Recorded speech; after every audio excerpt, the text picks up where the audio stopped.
नहमदुहु व नुसल्ली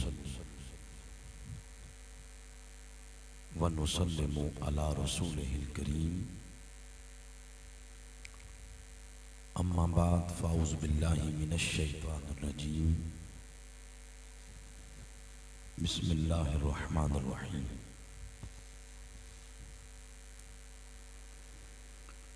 क़ाल अल्लाहु तआला फ़िल कुरानिल हकीम व कज़ालिका जअलनाकुम उम्मतन वसता सदक़ल्लाहु मौलानाल अज़ीम। अल्लाहुम्मा सल्लि अला सय्यिदिना व मौलाना मुहम्मद व अला आलिहि व सहबिहि व बारिक वसल्लम। तमाम अहबाब बावाज़े बुलंद आका अलैहिस्सलाम की बारगाह में दुरूद व सलाम पेश करें। अस्सलातु वस्सलाम व अला आलिका व अस्हाबिका या सय्यदी।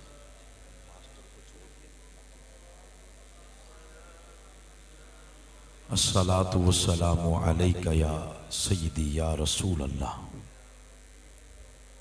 व अला आलिका व अस्हाबिका या सय्यदी या रहमतल लिल आलमीन व खातमन नबिय्यीन व शफ़ीअल मुज़निबीन व जद्दल हसन वल हुसैन वल्हम्दुलिल्लाहि रब्बिल आलमीन।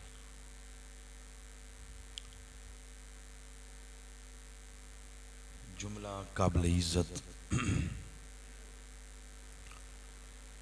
कायदीन तहरीक मिनहाजुल कुरान लाला मूसा, मुअज़्ज़ज़ उलमाए कराम, जुमला हाज़रीन, अल्हम्दुलिल्लाह तौफ़ीक़ इलाही से सरज़मीन लाला मूसा पर रमज़ान मुबारक की बाबरकत सातों में 5 रोज़ा दुरूस इरफान कुरान की ईमान अफरोज़ नशिस्तें हम सबको नसीब हुई हैं। आज इसकी तीसरी नशिस्त है।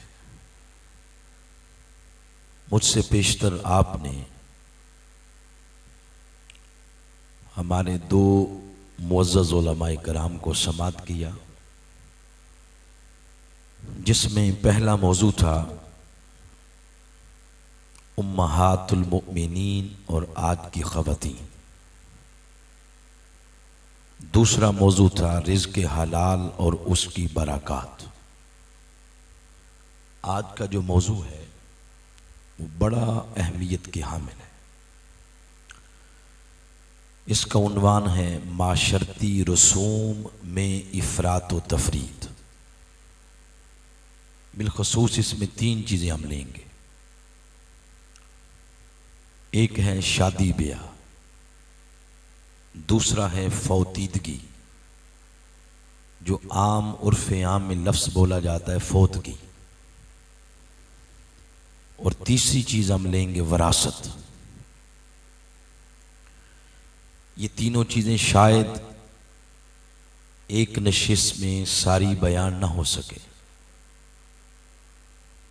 अगर कुछ चीज़ें रह गईं, क्योंकि मैं तो एक वक्त मुकर्ररा के अंदर अपनी गुफ्तगू ख़त्म कर दूँगा, कोई चीज़ें रह गईं तो अक्सरियत अहबाब जानते हैं कि हमारा महाना दरस इरफान कुरान जो बिलाल मस्जिद में होता है, उसमें बंदे नाचीज़ ही आता है।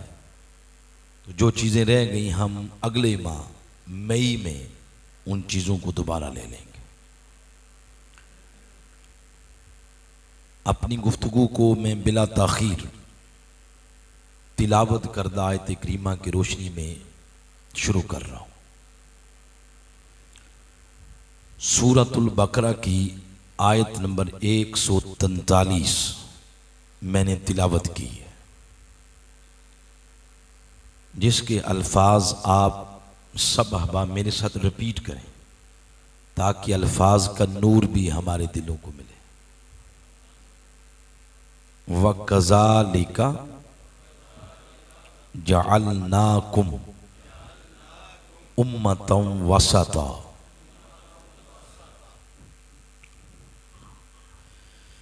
अल्लाह ने इरशाद फरमाया है कि हमने तुम्हें उम्मते वस्त बनाया है। इस उम्मत को ये जो लक़ब दिया है ना, अजीम लक़ब, इस लक़ब से अल्लाह करीम ने इस उम्मत को मुलक़्क़ब किया है। यानी ये बात किसी इंटरनेशनल एस्टेब्लिशमेंट ने नहीं की, किसी बादशाह ने, किसी हुकूमत ने ये बात नहीं की। ये बात वो कर रहा है जो कुल जहानों का मालिक है। उसने फरमाया है कि हमने तुम्हें उम्मते वस्त बनाया है।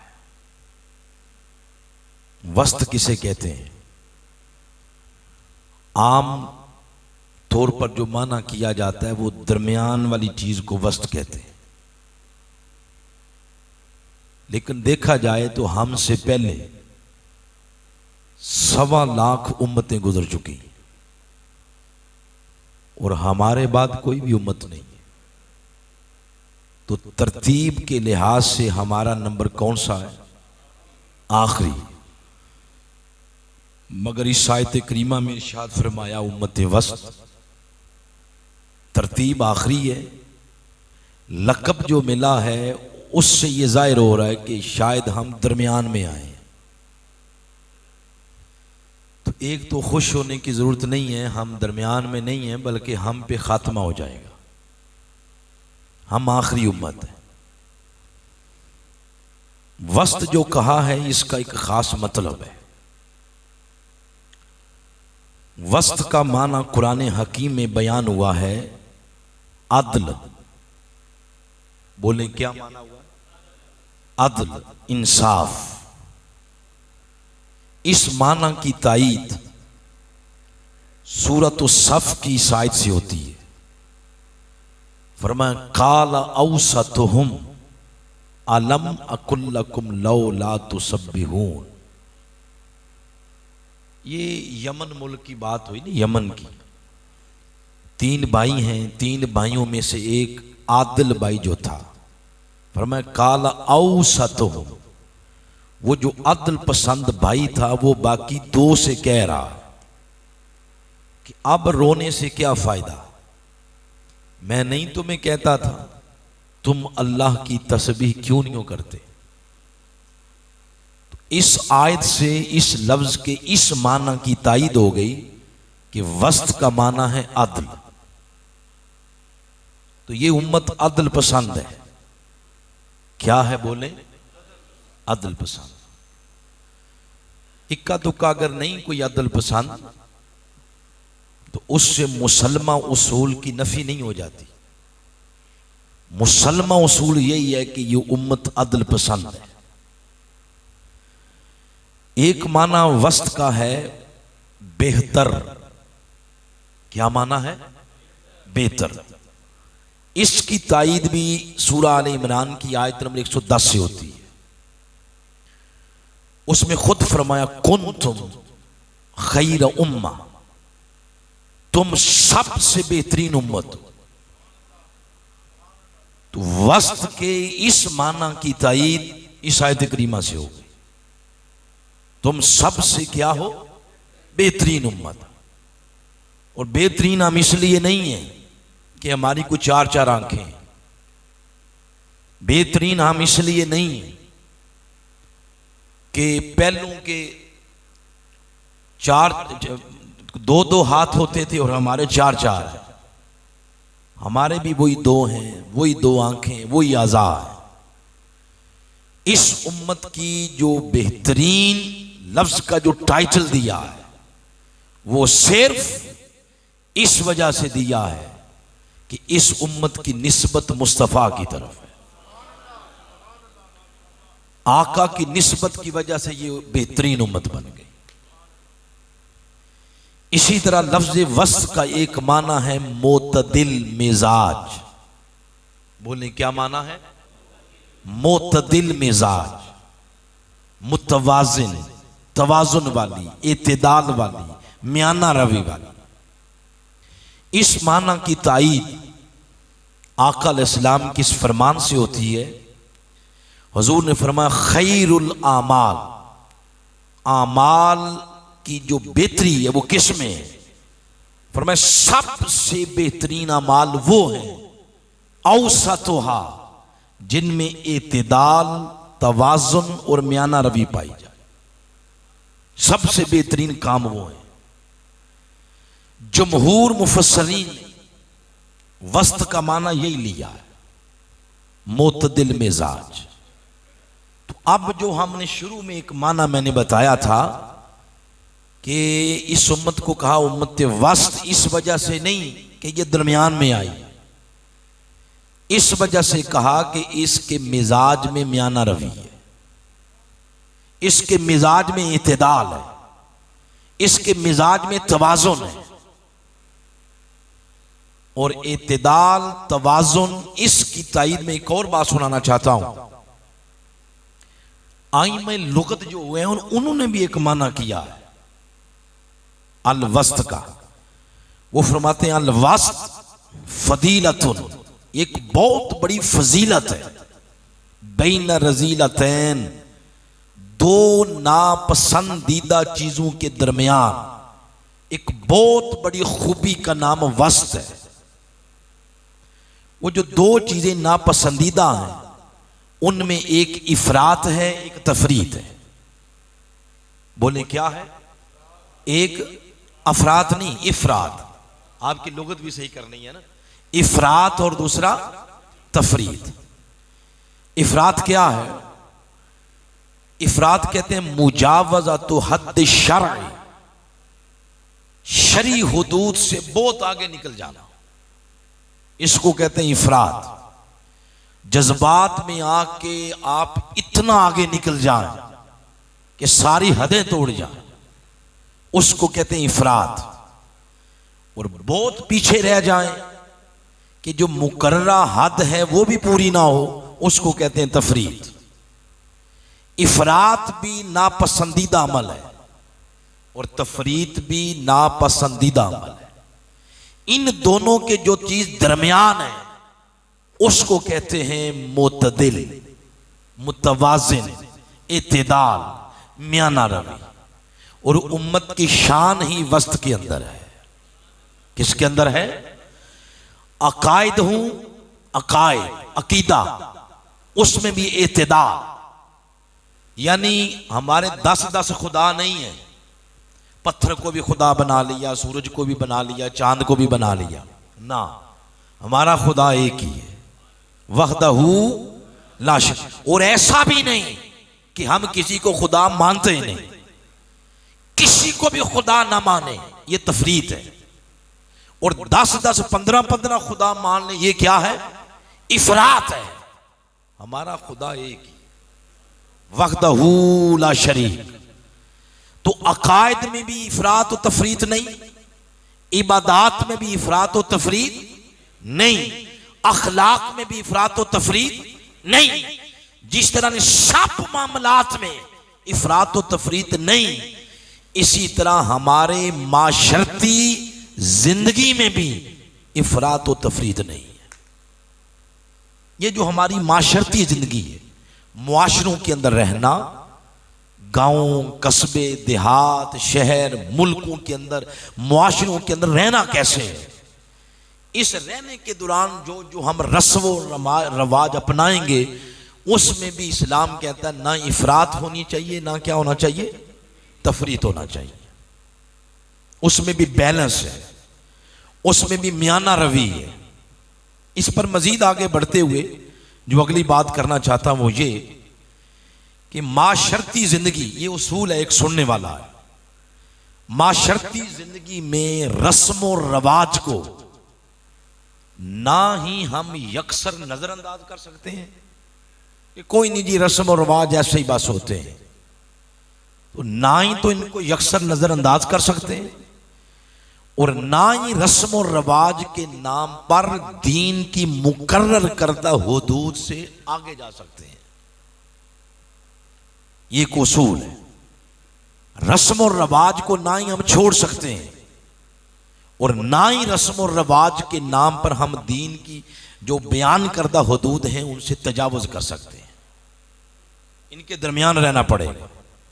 आका अलैहिस्सलाम के ज़माने में ऐसा है, आपके ज़माने से लेकर आज तक ये जो कानून साज इदारे हैं ना, कानून साज इदारों से मुराद आपके पाकिस्तान के इदारे नहीं है। कानून साज इदारों से मुराद है फुकाहा। क्या मुराद है? फुकाहा। इदारों से मुराद है अहनाफ, हनाबिला, शवाफे, मालिकिया, ये इदारे हैं। और इनके जो कानून साज पर्सनैलिटीज गुजरी हैं, शख्सियात, इमाम आजम अबू हनीफा, इमाम शाफी, इमाम मालिक, इमाम अहमद बिन हंबल, ये कानून साज इदारे हैं। ये कानून इस साज इदारों ने आका से लेकर इन तक और आज तक फुकाहा जब कभी कोई कानून बनाते हैं तो ऐसा हो नहीं सकता कि वो रस्म और रवाज को यकसर नजरअंदाज कर जाए। वो रस्म और रवाज को सामने रखते हुए अवाम की सहूलत की खातिर आगे कवानीन तरतीब देते हैं। इस पर मैं आपको तीन चीजें बतौर मिसाल कोट करूंगा। मक्की जिंदगी और मदनी जिंदगी, इसमें आका अलैहिस्सलाम ने खुद ऐसे किया कि जब आप मक्का पाक से मदीना पाक हिजरत फरमा के गए, फिर हमारी रियासत स्टैब्लिश हुई ना, रियासत मदीना पाक ये जब स्टैब्लिश हुई तो आका अलैहिस्सलाम ने वो रस्म और रवाज जो इस्लाम के उमूमी मिजाज के साथ टकराव रखते थे उनको कर दिया खत्म, उनको खत्म कर दिया। और जिनमें थोड़ी बहुत इस्लाह होती थी उनको इस्लाह करके तो शरीयत के ताबे कर दी। जिनके करने में कबाहतें थी वो चीजें दूर करके शरीयत के साथ हम आहंग कर दिया। यानी ना ही नजरअंदाज किया और ना ही बहुत सारी कबाहतों को शरीयत का हिस्सा बना दिया, ऐसा नहीं किया। दरमियानी चीज है, मियाना रवि। क्यों? इस उम्मत की पहचान ही यह है कि यह उम्मत वस्त है। क्या है उम्मत? अब जरा बताएं, क्योंकि गर्मियां ना, गर्मियों में बंदा रात का जागा भी हो, थोड़ा सा सोए, हल्का हल्का पंखा भी लगाओ तो बड़ी प्यारी नींद आती है। इसलिए जाग के ये बात बताएं कि जो मैंने अभी तक बात की है, बात समझ आई है? कोई नहीं, हाथ खड़ा करें हैं जरा। जिनको समझ नहीं आई वो हाथ खड़ा करें। सबको आ रही? बड़ी जागते हो बात नहीं, बात समझ आती है आप बेशक दोबारा पूछ लें, मगर मौजू को समझना है। इस पर मैं आपको 3 दलीलें देता हूं। बुखारी की हदीस और मुस्लिम की है। हजरत अबू सुफियान रदी अल्लाह तआला अन्हु, उनकी बीवी हिंदा बिनते उतबा, वो आका की बारगाह में आई और आके अर्ज करती है, हुजूर जो मेरा शोहर है ये बड़ा ही कंजूस है, बच्चे हैं, हमारी फैमिली है, बड़ी फैमिली है, मगर ये अपने माल में से उतना नहीं मुझे देता कि बच्चों की जरूरियात सही तरीके से पूरी हो जाए। तो आपने फरमाया फिर आप तू क्या चाहती है? तो उसने अर्ज किया, हुजूर मैं चाहती ये हूं कि उसको बताए बगैर उसके माल में से कुछ थोड़ा बहुत ले लिया करूं। ये उसने पूछा तो आका अलैहिस्सलाम ने फरमाया, खुजी मा यकफी का व वालिदे का बिल मारूफ। फरमाया हाँ, उतना ले ले जितने में तेरे घर के मामलात चलते हैं ना, उतना ले ले। और कितने में घर के मामलात चलते हैं? फरमाया बिल मारूफ। फरमाया आम रस्म और रवाज के मुताबिक शोहर जितनी अपनी बीवियों को देते हैं, फरमाया उसको बगैर बताए बगैर उसके माल से ले लिया कर। वहां फरमाया मारूफ। इसकी तशरीह फिर की आगे अल्लामा इब्ने हजर मक्की ने की, इब्ने तैमिया ने की। तो फरमाया नान नफका खर्च, बीवी का जो खर्च पानी होता है, फरमाया वो उसकी मिकदार कुरान शरीयत ने मुतय्यन नहीं की, उसकी मिकदार रवाज मुकर्रर करेगा, जो उस वक्त रवाज पजीर है, उर्फ मुतय्यन करेगा। तो आप देखें आका अलैहिस्सलाम ने उर्फ को, रस्म और रवाज को शरीयत में जगह दी है। फिर एक और इस पर आपको देता हूं दलील, ये जो सूरतुल माइदा की आयत नंबर 89 है, इसमें फरमाया जो लोग कसम खा ले, अल्लाह की कसम मैं ऐसा करूंगा, अल्लाह की कसम मैं ऐसा नहीं करूंगा, तो बाद में कसम तोड़नी पड़ जाए तो कफारा अदा करें। उसका कफारा क्या है? फरमाया फकफ्फारातुहु इत्आमु अशरति मसाकीन, 10 मिस्कीनों को खाना खिलाना। तो वो खाना खिलाना कितना है?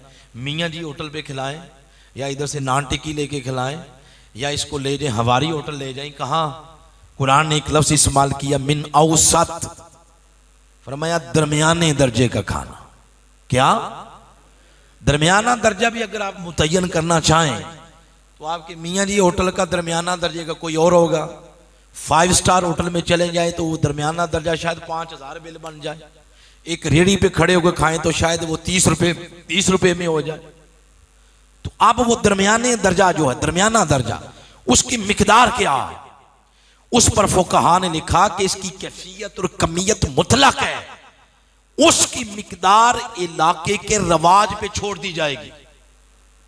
उस इलाके में जो रवाज, रस्म, उर्फ, उसमें जो दरमियाने दर्जे का खाना बोला जाता है, फरमाया इससे मुराद वो खाना होगा। बात समझे? 2 चीजें आ गई, बस 2 ही दलीलें काफी हैं। अब इस पे उन कानून साजीदारों की एक बात बताता हूं, जिनमें एक का नाम इमाम शाफई, एक इमाम अहमद बिन हम्बल, एक इमाम मालिक, एक इमाम आजम है अबू हनीफा। ये चारों इमाम फरमाते हैं लैसा लिल मुफ्ती वला लिल कादी अन यहकुमान अला ज़ाहिरिल मज़ाहिब। फरमाते हैं कि किसी मुफ्ती काजी को ये इजाजत नहीं है कि वो अपने इलाके का उर्फ छोड़कर फैसला करे।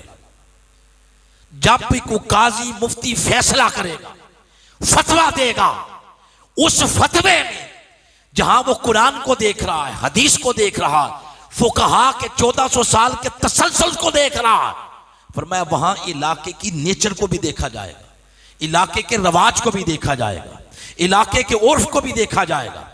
तो अब जो बात सामने आई वो ये कि रस्म और रवाज को ना ही हम उससे सरफे नजर कर सकते हैं, ना ही उसको छोड़ सकते हैं, और ना ही रस्म और रवाज के आड़ में शरीयत के हलाल और हराम, जायज और नाजायज की हदों को तोड़ सकते हैं। तो इन दोनों के जब दरमियान रहेंगे तो दोनों के दरमियान वाले रास्ते का नाम है एतदाल। बोले क्या नाम है? एतदाल। ये तो गुफ्तगू की है फाउंडेशन। अब उन 3 चीजों की तरफ आ जाते हैं जो आज बयान करनी थी। तो उनमें से जितनी बयान हो गई वक्त मुकर्ररा के अंदर, मेरे ज़हन में एक वक्त मुकर्ररा है कि इसके अंदर मैं गुफ्तगू ख़त्म कर दूंगा, तो उसमें जितनी बातें हो गई, तो पहली चीज़ है शादी ब्याह। बोलें क्या है? शादी ब्याह। यकीनन जितने बैठे हैं उनकी हुई होंगी, आगे बच्चे भी हैं आपके, आप बच्चों की करनी है आपने, तो चलें उसी तनाजुर में देख लें, जो हो गया सो हो गया। शादी ब्याह में जो चीज असल है वो अल्लाह का ये फरमान है। फरमाया फन के हु मा ताबा लकुम मिनन निसा। ये हुक्म खुदा ने दिया है। किसने दिया है? खुदा ने। नमाज का हुक्म किसने दिया? रोजे का हुक्म, ज़कात का हुक्म अल्लाह ने दिया। तो ये जो शादी है इसका हुक्म भी किसने दिया है? अल्लाह ने।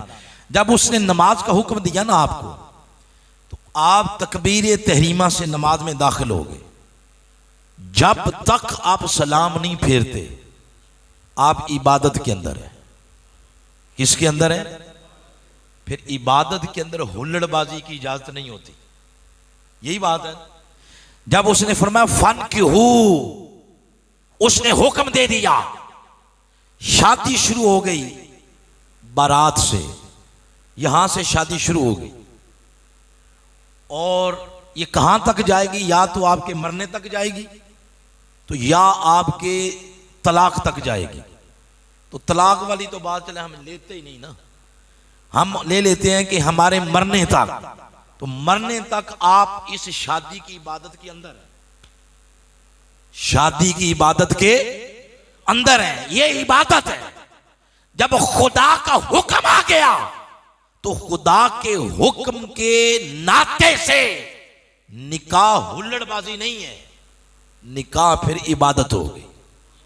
क्या हो गई? इबादत हो गई। तो इसकी असल ये आ गई।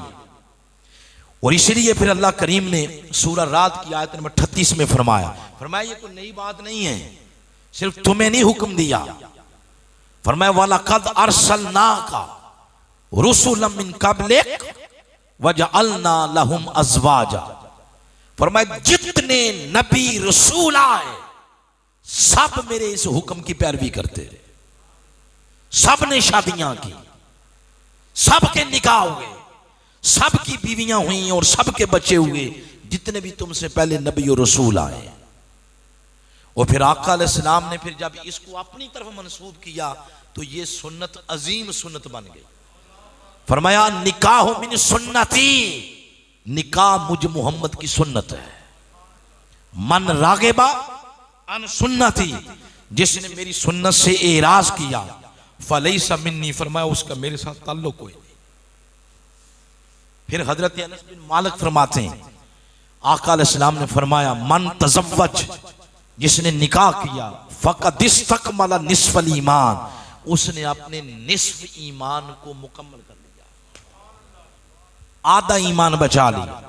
और बाकी आधा ईमान फल यत्तक़िल्लाह फिर निस्फ़िल बाकी, फरमाया बाकी आधा ईमान अल्लाह के तक़वे में है। और ये पहली शादी जब से कायनात बनी, जन्नत दोज़ख ये सारी जमीन बनी, तो जो पहली शादी हुई वो हजरत आदम अलैहिस्सलाम और हजरत अम्मा हवा अलैहिस्सलाम, हमारी अम्मा है, उनकी तो बीवी है ना, वो पहली शादी ये है।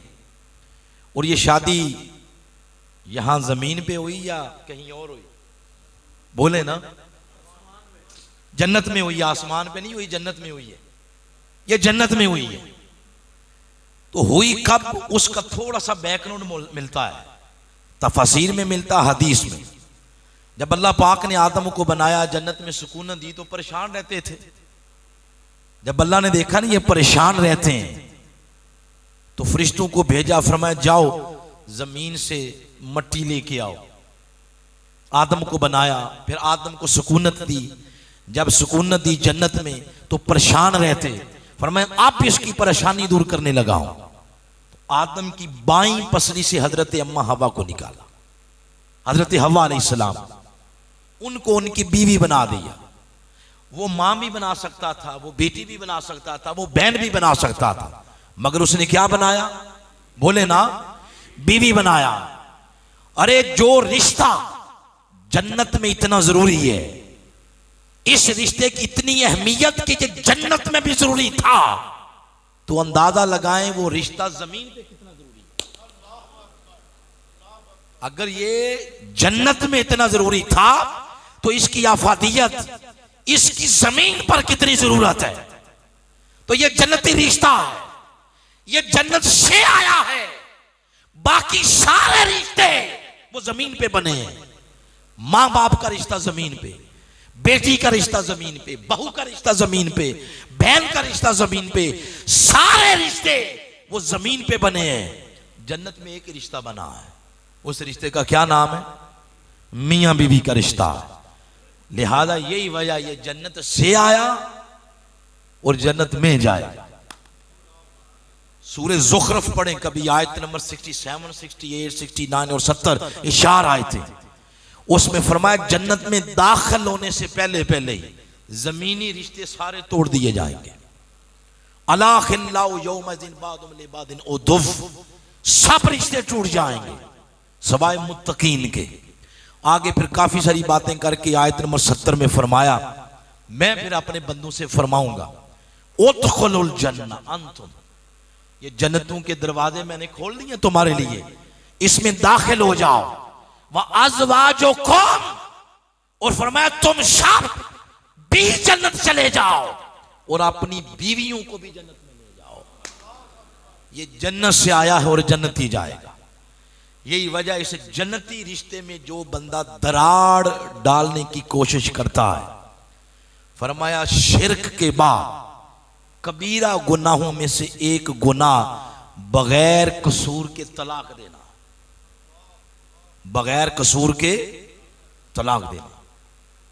हमसे तो अपना गुस्सा ही नहीं संभाला जाता, बाजी गुस्से में आ गए तो 70-72 तलाकें दे दी एक ही दफा। कभी ऐसे नहीं सोचा कि ये रिश्ता कौन सा है, ये जन्नती रिश्ता है। यही वजह है कि इसके लिए काफी सारे ऑप्शन रखे हैं कि तलाक अगर देने की नौबत आ भी जाए तो फरमाया ये 40-50 इकट्ठी नहीं देनी। शरीयत में क्या फरमाया, पहले 1-2 एक खास मुद्दत तक, यानी महीना, ताकि बाद में अगर इनकी अकल ठिकाने आ जाए तो वापसी का रास्ता तो मौजूद हो। यानी आखिरी हद तक शरीयत कोशिश करती है कि जन्नती रिश्ता टूटने से बच जाए, जन्नती रिश्ता टूटने से क्या हो, बच जाए। और इस रिश्ते का आगाज हमारे यहां होता है तलाश करने से। बच्ची बच्चा 20, 22, 25, 26 साल के जब हो गए तो फिर आगे तलाश ही करते हैं ना। आप बेटे वाले बेटी तलाश करते हैं और बेटी वाले बेटा तलाश करते हैं। वो जो हम तलाश करते हैं उसके अंदर भी इफरात और तफरीत है। वो जो रिश्ता तलाश करते हैं ना उसके अंदर भी क्या है, इफरात और तफरीत। इफरात ये है कि लड़के वालों की भी कोशिश होती है किसी ऐसे घर में रिश्ता हो जाए जो करोड़पति हूं, अरबपति हूं, वो लड़की नौकरी करती हो, को 20वां 16वां स्केल हो उसका। तो हम इन चीजों को हमने मयार बनाया हुआ है। और लड़की वालों की भी कोशिश होती है कि जिसके साथ हमने बेटी ब्याह के देनी है वो अमरीका रहता हो। वो खैर अमरीका का तो भूत आस्ता आस्ता उतर रहा है, तो वो चले अब रूस का लफ्ज इस्तेमाल कर लेते हैं। अच्छा वो दुबई रहता हो, वो डॉलर कमाता हो, वो यूरो कमाता हो।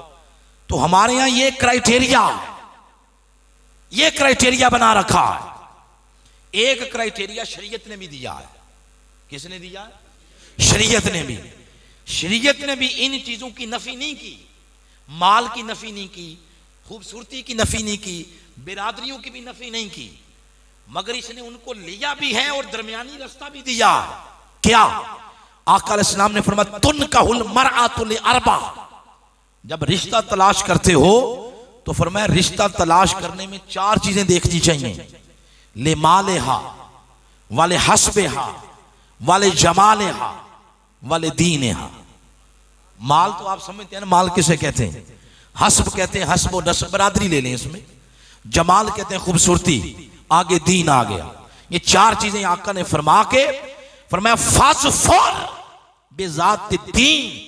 फरमाया जब तुम इन 4 में से अगर किसी चीज को तरजीह देनी है तो तरजीह माल को नहीं देनी, तरजीह दीन को देनी है। तरजीह किसको देनी है?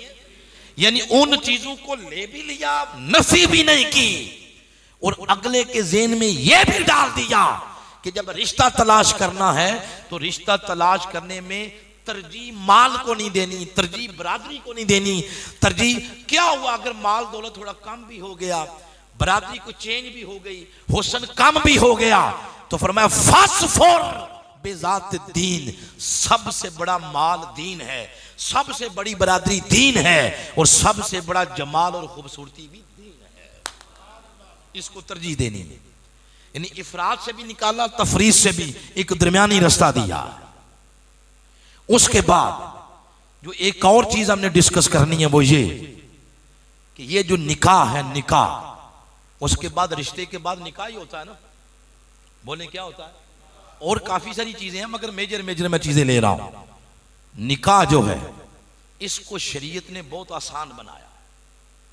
आका अलैहिस्सलाम से पूछा गया या रसूल अल्लाह सल्लल्लाहु अलैहि वसल्लम आप ये बताएं कि सबसे बेहतर निकाह कौन सा है, बरकत वाला निकाह कौन सा है?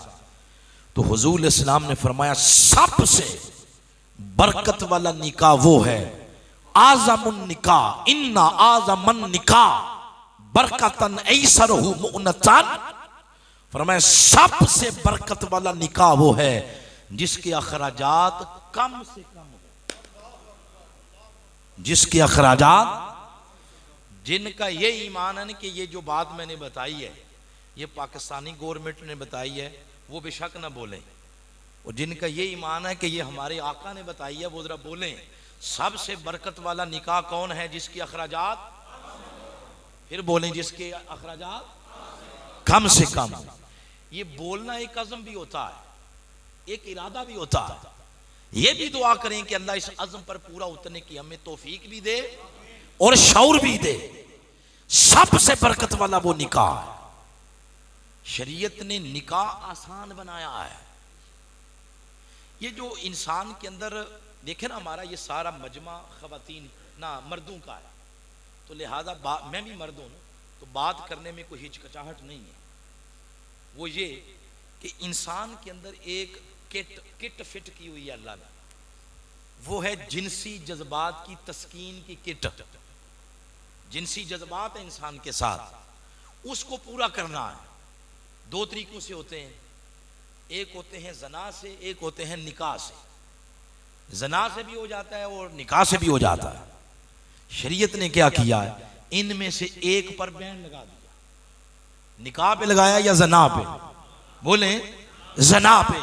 इसका मतलब है कि शरीयत ने जना को मुश्किल कर दिया, इतना मुश्किल किया कि पहले सूरह नूर की आयत नंबर 3 में फरमाया हुर्रिमा ज़ालिका अलल मुमिनीन, ये ईमान वालों पर हराम कर दिया है। फिर फरमाया वला तक़रबुस्सिना, इसके करीब ही नहीं जाना। ये नहीं फरमाया कि ज़ना करना नहीं, फरमाया करीब नहीं जाना। पंजाबी में तर्जमा इसका कर लेते हैं ताकि बात सौखी हो जाए समझने की।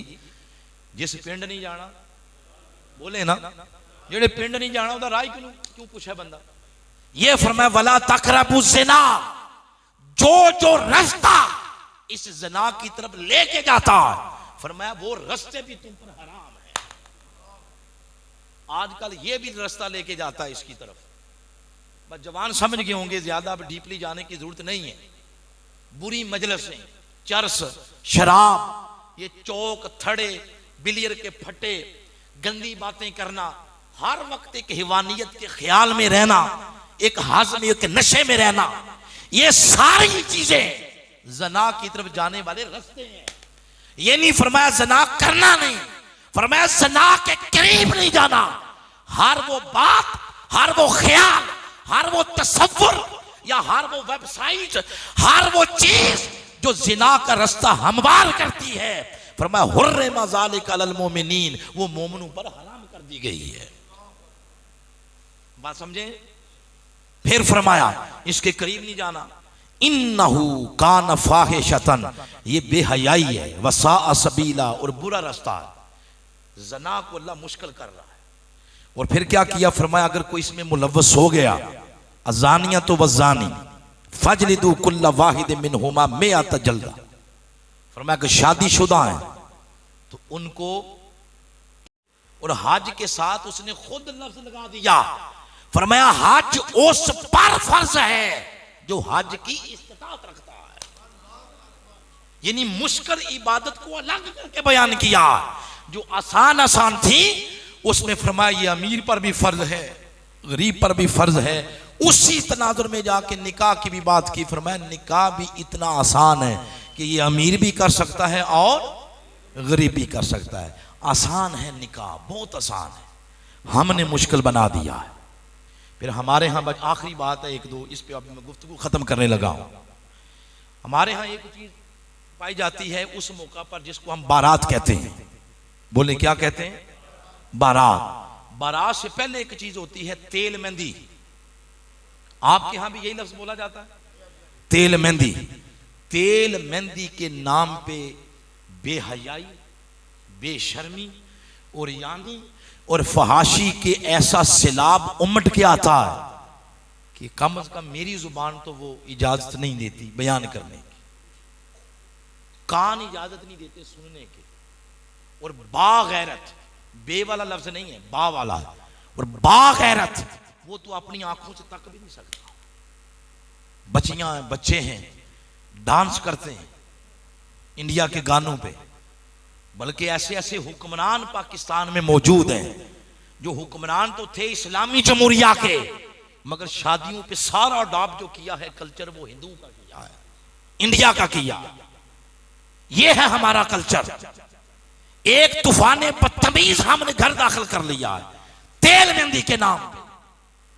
अगर इस पे मुआशरा सीधा हो जाए और जितना खर्च हम एक तेल मेहंदी पे करते हैं वो बचा के रख लें तो एक माड़े खानदान की बच्ची की शादी हो सकती है।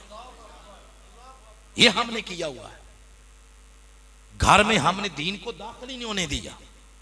ये तो है इफरात। और इस्लाम ने तफरीत में भी नहीं जाने दिया कि ऐसा ना हो कि उस दिन सफ़े बिछा के बैठ जो घर में तो पता चले कि ये सारे पता नहीं फोतीदगी पे आए हुए हैं। तफरीत में भी नहीं जाने दिया। फरमाया एलनु निकाह का ऐलान करो, एलनु अन निकाह बिदफ व साउत। फरमाया दफ के साथ और खूबसूरत आवाज के साथ निकाह का ऐलान करो। आज भी अगर आप इस्लामी ममालिक में जाएं, मिस्र की बात बताता हूं, मिस्र में आज भी शादी के मौका पर महफिल हुस्न किरात मुनक्कद की जाती है। तो क्या हम महफिल नात नहीं कर सकते? बोले ना, जो जिन्होंने की हैं तो क्या उनकी शादियां कोई नहीं हुई? उनको रिश्ते कोई नहीं मिले? हम कहते नहीं बरादरी में नाक कट जाएगी। ये तो नाक हमें बैठने नहीं देती। तो नाक या बरादरी में रख लें तो या उधर अल्लाह रसूल के यहाँ रखवा लें। उधर रखवाएंगे तो इधर कट जाएगी और इधर रखवाएंगे तो उधर कट जाएगी। तो वैसे जेन्युइन बात यह है कि ये कटना कटाना कुछ भी नहीं है। उनको रिश्ते कोई नहीं मिले कि जिन्होंने अपने अपने शादी ब्याह के मौका पर इस तरह की तेल मेहंदी नहीं की तो क्या उनके बच्चे नहीं हुए? उनकी शादियां नहीं हुई? उनको रिश्ते नहीं मिले? उनको भी मिले। ये है इफरात व तफरीत। इस्लाम ने इफरात से भी रोका है और तफरीत से भी रोका है। अब बारात वाली बात सुन लें, फिर खत्म करने की तरफ चलते हैं। शरीयत ने 2 दिन दिए थे। एक दिन दिया था बेटी वालों को कि उस दिन अपनी बेटी को रुखसत कर लें, और 2 दिन दिए थे बेटे वालों को। एक दिन बारात ले जाएं, दूसरे दिन क्या कर लें? वलीमा कर लें। ये 2 चीजें मसनून है, बाकी सब इफरात व तफरीत है। सब इफरात व तफरीत है। और बारात में भी क्या होता है, 100 गाड़ियों की लाइन लगी होती है। वो लंबी सी कार को क्या कहते हैं? लेमोजीन कहते हैं। आजकल तो वो ना आए तो लोग समझते हैं शायद मेरी बारात ही को नहीं हुई। फिर एक मॉडल की गाड़ियां, चाहे वो लाहौर से उठाएं, इस्लामाबाद से उठाएं, एक मॉडल की गाड़ियां होनी चाहिए। चौधरी साहब की चुदराहट किसी पास से लगेगी कोई नहीं अगर 100 गाड़ियां एक मॉडल की ना मिली। तो इतना हुजूम जा रहा है बेटी वालों के घर, मेहमान आपके, और ठोंसा जा रहा है बेटी वालों पर। वो भाई इतने मेहमान बुलाने का शौक है तो वलीमे पे बुलाए ना आप, उनके यहां क्यों इतना मुसल्लत कर रहे हैं? तूफान बदतमीज है एक बारात के नाम पे। हजरत और जमाने मुस्तफा में शादियां कैसे होती थी? एक सहाबी हैं, उनका नाम है हजरत अब्दुर्रहमान बिन औफ। बोले क्या नाम है? हजरत अब्दुर्रहमान बिन औफ। ये सहाबी हैं। उनकी शादी इतने अमीर कि जब उनके विसाल के बाद उनकी विरासत तकसीम की गई तो इतना सोना छोड़ के गए कि फुकहा ने कुल्हाड़ियों के साथ काट के सोना उनकी औलाद में तकसीम किया। मगर जब बारात गई तो आका अलैहिस्सलातु वस्सलाम को भी ना बारात में बुलाया गया। हुजूर भी बारात में मौजू नहीं थे। और जब आका को पता चला तो आका ने फरमाया आओ लिम, फरमाया वलीमा तो करोगे ना। या हज़रत अब्दुर्रहमान बिन औफ को फरमाया वलीमा तो करोगे ना, बेशातिन, चाहे एक बकरी से ही क्यों ना करो लेकिन वलीमा जरूर करो। यह है ऐद नबवी में शादियां हुआ करती थी। हमने क्या किया है? हमने इतना फसादात का तौक अपने गले में डाल लिया है कि हमारे लिए वो अजाब बन गया।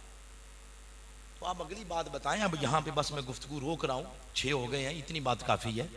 ये बात सिर्फ सुननी सुनानी है या कभी को मौका आएगा अमल करने का भी? निकाह को आसान करें, आसान करें निकाह।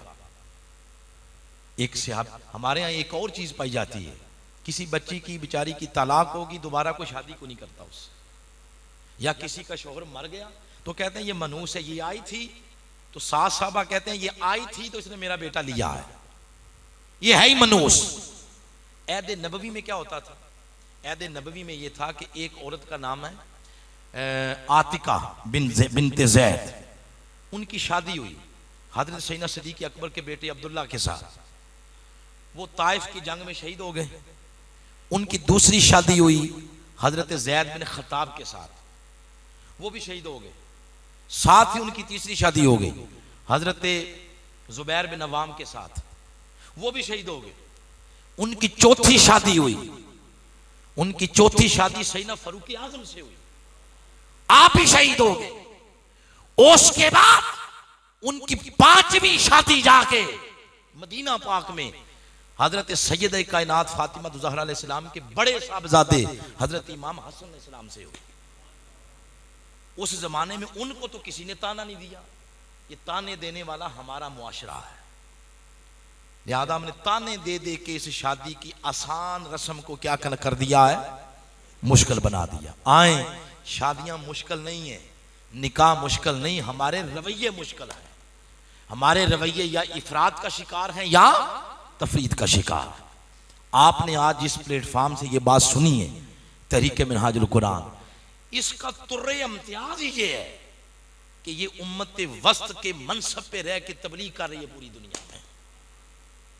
इसके प्रचार में, इसके फतवे में, इसकी तबलीग में दूर दूर तक ना आपको इफरात मिलेगी ना तफरीत मिलेगी, इसमें दरमियानी रास्ता मिलेगा। अकीदा हो, इबादत हो, अखलाक हो, रस्म और रवाज हो, कोई अमल हो, हत्ता कि सियासत क्यों ना हो, सियासत के अंदर भी ना हमने इफरात को अपनाया ना तफरीत को अपनाया। ना सिर्फ ये किया कि हम हैं ही सिर्फ सियासी और जिंदगी सारी कोई और काम नहीं हमने किया, ऐसा भी नहीं। और ये भी नहीं किया कि सियासत हराम है, ये भी नहीं किया। हर मामले के अंदर दरमियानी रास्ता। आए, आज जब ने ये बात सुन ली, इस बात को फिर आगे तक पहुंचाएं। ये वो विरासत है जो आपने क़यामत तक आने वाली अपनी नस्लों को देना है कि हम वो उम्मत हैं जिसकी पहचान इफरात नहीं, जिसकी पहचान तफरीत नहीं, जिसकी पहचान है मोतदिल मिजाज, मियाना रवि। जब उम्मत अपना चेहरा पहचान लेगी तो फिर उम्मत इस आयत का मिसदाक बन जाएगी। यहां पे बात खत्म करते हैं, मौजू मुकम्मल नहीं हुआ। मौजू के अभी 2 पोस्टन पड़े हैं, एक पड़ा है फोतीदगी वाला, फोतगी वाला, और दूसरा है वरासत। इंशाल्लाह आपसे वादा रहा कि मई में जब मैं आऊँगा दर्स, महाना दर्स के लिए, हर माह में आता हूँ आपके इस लाला मूसा के शहर में, तो आप हमारी इंतज़ामिया को पता होगा, मिनहाजुल कुरान के साथियों को, वो बिलाल मस्जिद में होगा। तो अगले 2 पोस्टन इंशाल्लाह हम उस दर्स कुरान में इंशाल्लाह बयान करेंगे। तो आपको दावत है, सुनना चाहते हैं तो आप उसमें तशरीफ़ ले आएंगे। अल्लाह पाक की बारगाह में दुआ है, अल्लाह करीम आज की नशिस्त को अपनी बारगाह में शर्फ़ कबूलियत अता फरमाए और एहतिमाम करने वालों को इसका अजर अता फरमाए। वमा अलैना इल्लल बलागुल मुबीन।